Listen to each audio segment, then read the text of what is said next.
15 अप्रैल 2005 शुक्रवार सुबह का समय, सेंटर काउंटी, पेंसिल्वेनिया। आज मौसम बड़ा शानदार लग रहा है। सोचता हूँ एक लॉन्ग ड्राइव लेकर आऊं। शहर के मशहूर और पावरफुल डिस्ट्रिक्ट अटॉर्नी रे ग्रिकार ने अपनी गर्लफ्रेंड पैटी फोनिकोला को बाय कहा और अपनी लाल रंग की मिनी कूपर में बैठकर निकल गए। कुछ समय बाद उनका फोन आया, एक ब्रीफ मैसेज। मैं लुइसबर्ग के पास हूं। ये वो आखिरी शब्द थे जो किसी ने रे की जुबान से सुने थे। इसके बाद रे को दोबारा नहीं देखा गया। मिला तो बस एक चकनाचूर लैपटॉप जिसकी हार्ड ड्राइव मिसिंग थी, वो भी नदी की तलाटी में, और नदी के किनारे एक लावारिस कार। भला कोई इंसान अपनी कार और लैपटॉप छोड़कर कहां गायब हो सकता है? और वो हार्ड ड्राइव, वो कौन लेकर गया था? रे कोई साधारण इंसान नहीं थे। 59 साल के रे पिछले 20 सालों से सेंटर काउंटी के इलेक्टेड डिस्ट्रिक्ट अटॉर्नी थे, एक पावरफुल, रेप्यूटेड और इन्फ्लुएंशियल प्रोसिक्यूटर, पेंसिल्वेनिया के सबसे बड़े नामों में से एक। बहुत जल्द सारी एजेंसीज जांच में जुट गईं, पर नतीजा वही, डाक के 3 पात। इतने साल बीत चुके हैं, आज तक रे का कुछ पता नहीं चला। ना कोई बॉडी मिली, ना रैंसम के लिए कॉल आया, और ना ही किसी ने उन्हें कभी देखा। और इन सब के बीच उनका नाम अमेरिकन हिस्ट्री के सबसे बड़े चाइल्ड अब्यूज स्कैंडल से जुड़ा, इनडायरेक्टली, द सैंडस्की फाइल्स। आज 21 सालों के बाद भी रे का गायब होना अमेरिकन ट्रू क्राइम हिस्ट्री का सबसे पेचीदा अध्याय है। एक ऐसा मुद्दा जिस पर चर्चा कभी बंद नहीं हुई। 1945 में ओहियो में पैदा हुए रे ग्रिकर ने अपनी लाइफ प्लानिंग के साथ आगे बढ़ाई थी। हर स्टेप कैलकुलेटेड। कोई ऐसे इंसान नहीं थे जो बिना बताए अचानक से गायब हो जाएं। मेथोडिकल, प्राइवेट और डेलिब्रेट। उनकी प्रोफेशनल रेपुटेशन बहुत सॉलिड थी। उन्होंने अपना ज्यादातर जीवन सेंटर काउंटी में बिताया, जो पेन स्टेट यूनिवर्सिटी का घर है और पेंसिल्वेनिया के शांत और सुकून भरे इलाकों का हिस्सा। 1985 में पहली बार रे ने डिस्ट्रिक्ट अटॉर्नी की कुर्सी जीती थी, और फिर कभी पीछे मुड़कर नहीं देखा। 20 साल वो लगातार री इलेक्ट हुए। ये उनका आखिरी टर्म था, उनके रिटायरमेंट प्लान का हिस्सा। उनका काम करने का तरीका बड़ा हटके था। सीरियस से सीरियस केसेस को भी उन्होंने पेशेंस के साथ हैंडल किया, बिना कोई तमाशा खड़ा किए। उनकी पर्सनल लाइफ भी काफी हद तक शांत थी। 1990 की शुरुआत में उन्होंने अपनी वाइफ कैरल से डिवोर्स ले लिया था, और उनकी बेटी लारा उसी एरिया में कहीं आसपास रहती थी। 2005 तक वो अपनी गर्लफ्रेंड पैटी के साथ बेलफोंटे में रह रहे थे। उनके कॉलीग्स की माने तो वो काफी खुश और संतुष्ट थे, और रिटायरमेंट का बेसब्री से इंतजार कर रहे थे। 15 अप्रैल 2005 फ्राइडे, यानी कि कोर्ट हॉलिडे। रे को ऑफिस जाने की कोई जरूरत नहीं थी। उन्होंने पैटी को अपना ड्राइव पर जाने का प्लान बताया और ईस्ट की तरफ निकल गए, कभी वापस ना आने के लिए। ग्रिकार की मिनी कूपर बेलफोंट से लगभग 25 मील ईस्ट में पाई गई। लुइसबर्ग के एंटीक मार्केट के पार्किंग लॉट में अंदर कार की चाबी थी। रे का सेलफोन था, उनका वॉलेट भी था, पर खुद रे और उनके लैपटॉप का नामो निशान नहीं था। एक खास बात, एक सिगरेट का आधा जला टुकड़ा भी कार में मिला। रे बहुत सालों पहले स्मोकिंग छोड़ चुके थे। ये सिगरेट का टुकड़ा उनका खुद का था या किसी और इंसान का, इस बात का पता कभी नहीं चल पाया। मई 2005, यानी लगभग 1 महीने बाद, एक इंसान को सस्क्वेहाना रिवर के किनारे लुइसबर्ग शॉपिंग डिस्ट्रिक्ट के पास पानी में तैरता हुआ एक लैपटॉप दिखाई दिया, पूरी तरह से टूटा हुआ और हार्ड ड्राइव मिसिंग। ये हार्ड ड्राइव अपने साथ क्या राज छुपाए हुए थी? सितंबर 2005 में हार्ड ड्राइव भी मिल गई, उसी नदी के डाउनस्ट्रीम में, एक फिशरमैन की मेहनत का नतीजा।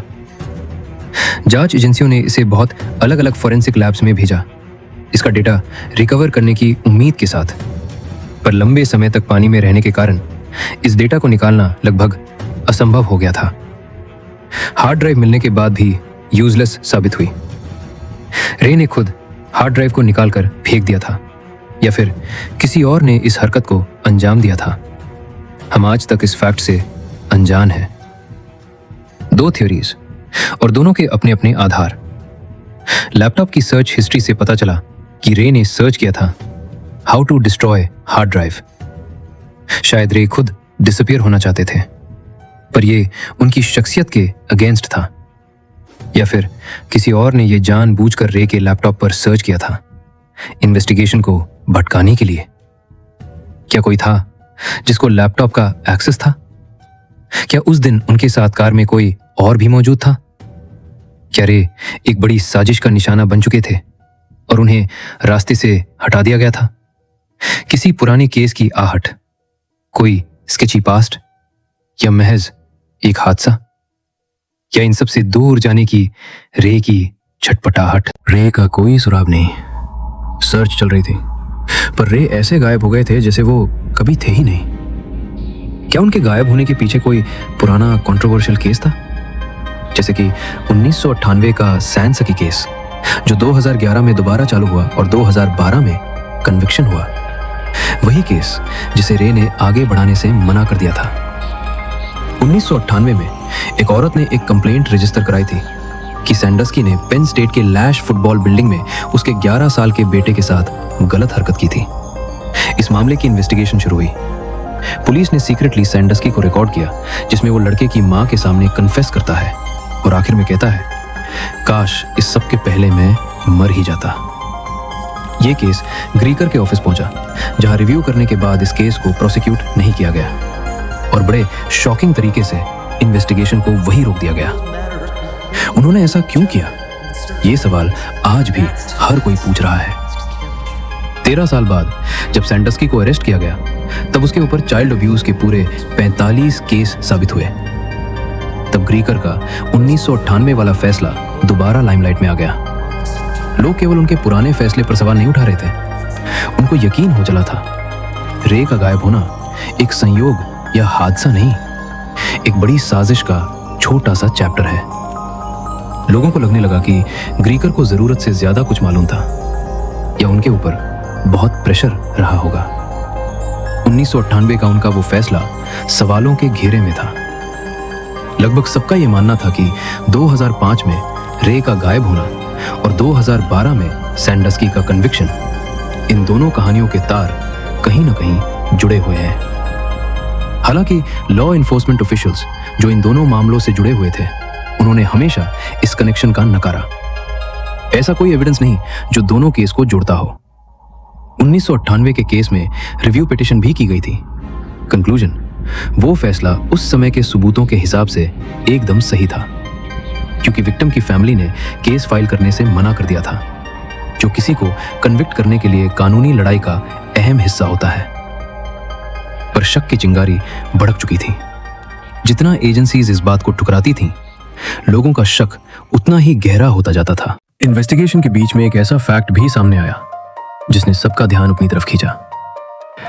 1996 में रे के भाई रॉय ग्रिकार भी कुछ इसी तरह गायब हुए थे और उनकी डेड बॉडी मायामी रिवर से बरामद हुई थी।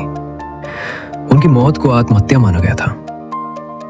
रे और रॉय दोनों का घर से गायब होना बिल्कुल एक जैसी कहानी लग रही थी, लेकिन इन दोनों में कोई कनेक्शन नहीं मिला। रे की सिस्टर और बेटी ने यह माना कि रे अपने भाई की मौत से काफी हद तक टूट गए थे, लेकिन इतने सालों में उनके दिमाग में कभी सुइसाइड जैसा कोई ख्याल नहीं आया। सस्केहाना रिवर को गोताखोरों ने कई बार खंगाल डाला।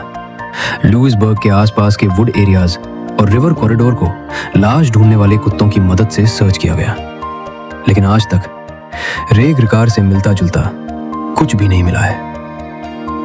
लोकल पुलिस से लेकर FBI सब ने अपना पूरा जोर लगा डाला, पर रिजल्ट आज भी 0 है।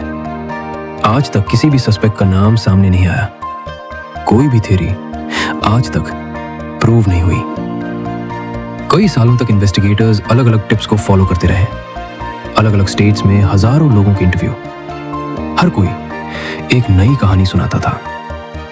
ग्रिकार ने खुद गायब दिखाने की प्लानिंग की थी और वो कहीं एक गुमनाम और शांत जिंदगी जी रहे हैं।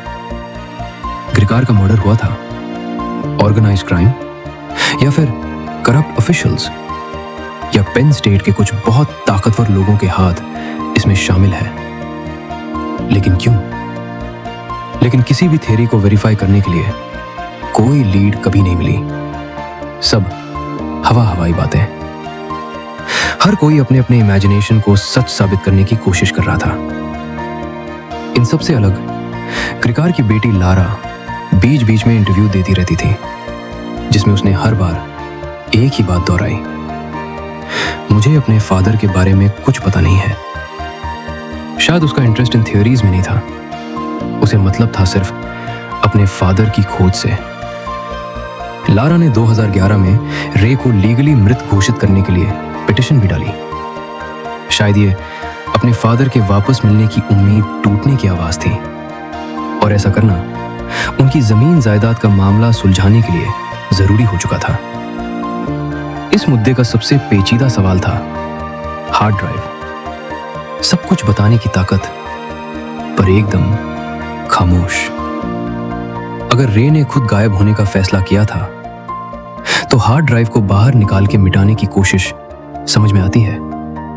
जिस तरह हार्ड ड्राइव डिस्ट्रॉय करने की प्रोसेस सर्च की गई, उससे ऐसा लगता है कि उस ड्राइव में बहुत सेंसिटिव डिटेल्स मौजूद थे। वो चाहते थे कि उनके जाने के बाद कोई डार्क चैप्टर पूरी तरह से समाप्त हो जाए। पर आखिर वो डिटेल्स थी क्या जिसने उनको इतना बड़ा कदम उठाने पर मजबूर कर दिया? अगर गिरकार का मर्डर हुआ या उन्हें सुसाइड के लिए मजबूर किया गया, तो कहानी एक अलग मोड़ पर चली जाती है। ऐसा कौन शख्स था जिसे रे के लैपटॉप का एक्सेस था? कौन उस हार्ड ड्राइव का डेटा उड़ाना चाहता था?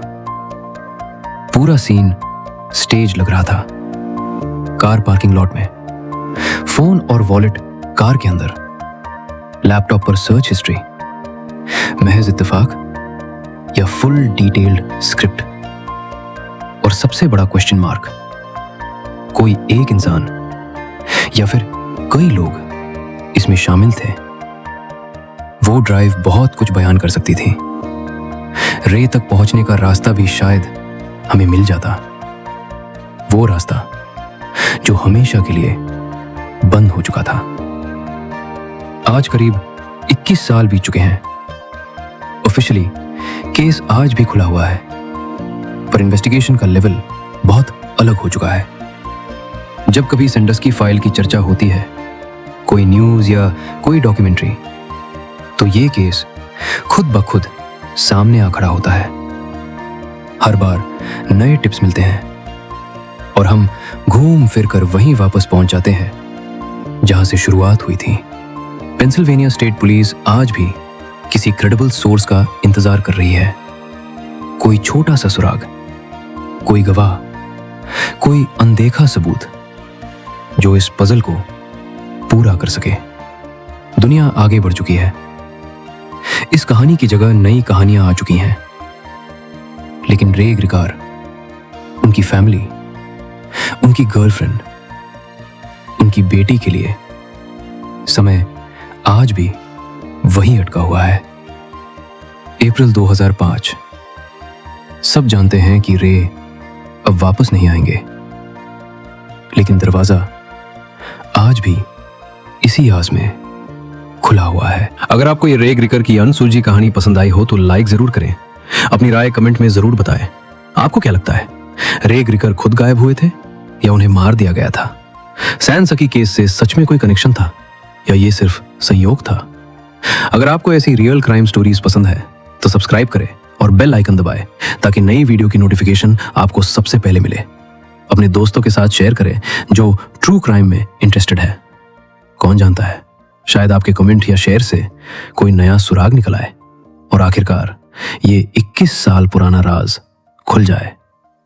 रे ग्रिकर की कहानी अभी भी अधूरी है और शायद आप ही उसका आखिरी अध्याय लिखने में मदद कर सकें।